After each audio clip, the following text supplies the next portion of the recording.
Hi, I'm Isaiah, and this is the second episode of the Daily Encounter series, where we navigate the weird and the awkward, but overall common daily interactions that we have. Now, if you've seen the first episode and you're back, welcome back. I'm happy you're here. And if you haven't seen the first episode, it's okay, you can watch these out of order. They are their own little ideas and projects.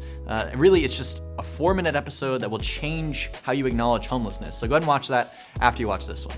So today's episode is how to navigate the common, but just like slow burn awkwardness of having consistent conversations with people that we see very often that just go absolutely nowhere.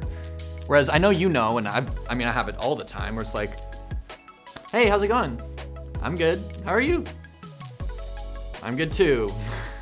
And you just had this weird situation where you just kind of like wasted each other's time almost.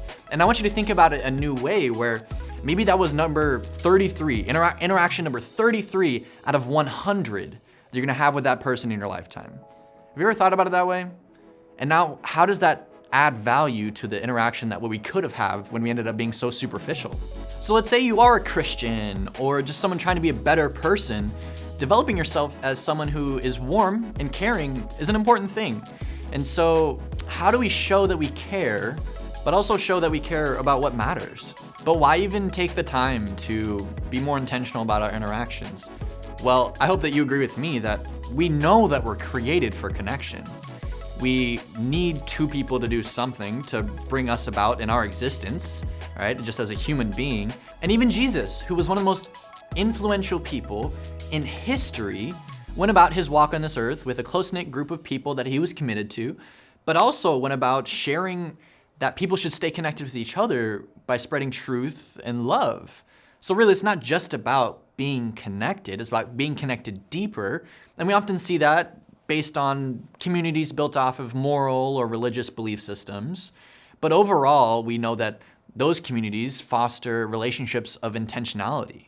And so let's be quick about it and acknowledge some ways that we can start bypassing those weird, superficial interactions. Well, one way is asking them, how's your heart? And I know it's kind of a cheesy question, but it is simple and it's to the point. And it works in the right context, right? If you've known someone for a while, or maybe have grown in your relationship with them through adversity or just general life experiences, I think it gets to the point. It shows that you care. Whether they take it like physically, they're like, oh, like how's your heart? Like, have you been working out, bro? Or take it emotionally, right? It shows that you're asking about something that people don't often talk about. Or maybe you want something a little easier to use. Really, you can just ask people how they feel about something. It can be as simple as encouraging someone to self-reflect, right? Let's say you and I are in a lunchroom, and you can do this by leading by example too, right? So I say, man, I've been drinking a lot of soda lately, and it's been messing with my mood, I think. I feel like I should probably lay off the soda. How do you feel about soda? Now, what I've done is encourage you to share something about how you feel about something, because I've shared how I felt about something, leading by example.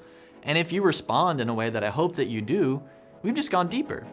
Now, we've talked about other people a lot. Let's talk about ourselves for a second. We gotta check ourselves too, where we know that being intentional in these ways kind of puts us in this vulnerable position, right? And it's not always gonna work out to get us some deeper, more meaningful relationships or know that we're actually helping people. But thankfully, our relationship with God is one, or if you are pursuing a relationship with God, is one that always teaches us about love, grace, and truth, and ends up fueling us up in our heart and our energy to be able to spread more love, grace, and truth as we build more connections with other humans. Let me reiterate, God is always with us. And now Jesus really only walked on this earth for a limited amount of time, but what he left behind was the Holy Spirit. In John 14:26, the Holy Spirit is described as the advocate, which is just a beautiful name for a role that is intended to teach us and to remind us about how God interacts with us. So you never have to be alone, and you never will be as long as you are seeking God in the ways that Jesus taught. So to finalize what we've been talking about today, let's warm up to each other a little bit better. Let's show that we care and care about things that matter, right? Like asking people about how their heart feels or just how they feel in general. And as you seek further relationships with other people and with God, we know that we are doing one of the biggest things that we've been intended for, right? We're created for connection. Well, thank you for watching. Again, I'm Isaiah, and I'm very happy to spend this time with you for the first 2 episodes, but please know that we have more faces and more content, more series overall. It's not always just gonna be daily encounters for you guys to look forward to. So we'll see you next time in the next video.